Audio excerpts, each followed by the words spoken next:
In our devotional series, we are working our way through the book of Galatians. Today, we move through the end of chapter 1 and into chapter 2.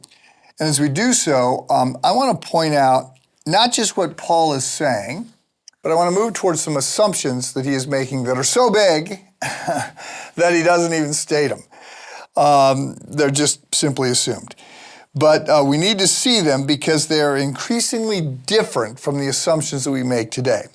So we're going to begin in Galatians 1:11, but let me do just the quickest of reviews. So Paul and Barnabas were the church's first missionaries.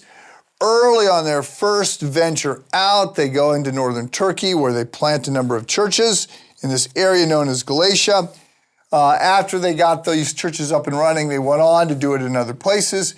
Paul then writes letters back to the churches. So much of the New Testament is made up of the letters that Paul is writing back to churches that he had planted. And these letters often address problems that the church is having. So he's helping them understand what to do. We're reading Paul's letter to the Galatians, which has a particularly strident tone because the Galatian Christians had come under the influence of this group that was saying that in addition to trusting Jesus, you needed to do a bunch of religious things. And in that case, it was all about, they were called Judaizers, and it was basically Gentiles have to become Jews and obey the law and all the ceremonial issues and all the holidays and the dietary restrictions and other things. So in the first week, we talked about the fact that we have a default approach to life that is religious. Everybody does. We appear hardwired to believe that if we're good, God will love us. In the second week, we focused on sort of the radical, unthinkable, the unthinkable and wonderful good news that is very different from religion. And this is the gospel, and this is the idea that we don't reach up, God reaches down, he does it all. Today, I'm reading Galatians 1:11. I want you to know, brothers and sisters, that the gospel I preached is not of human origin. I did not receive it from any man, nor was I taught it. Rather, I received it by revelation from Jesus Christ.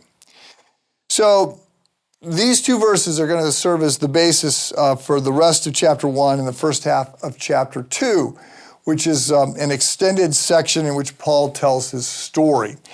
And everybody who if you read the New Testament, you know Paul's story. He tells it 3 times in the book of Acts. It comes up in Philippians. It comes up in other places.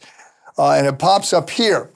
And so there's a sense in which everybody's who becomes a Christian, their story is the same, and yet their story is very unique. So Paul's story is remarkable, not completely exceptional, but remarkable.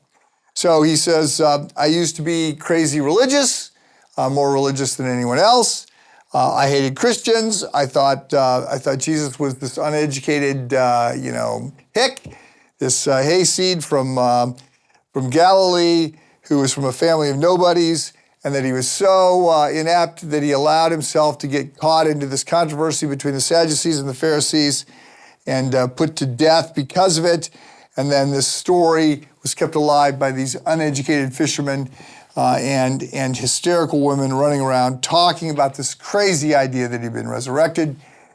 And then he says, I met Jesus. He called me to himself. He struck me down on the Damascus Road and said I needed to stop being so religious and I needed to start following him and take this message to the Gentiles.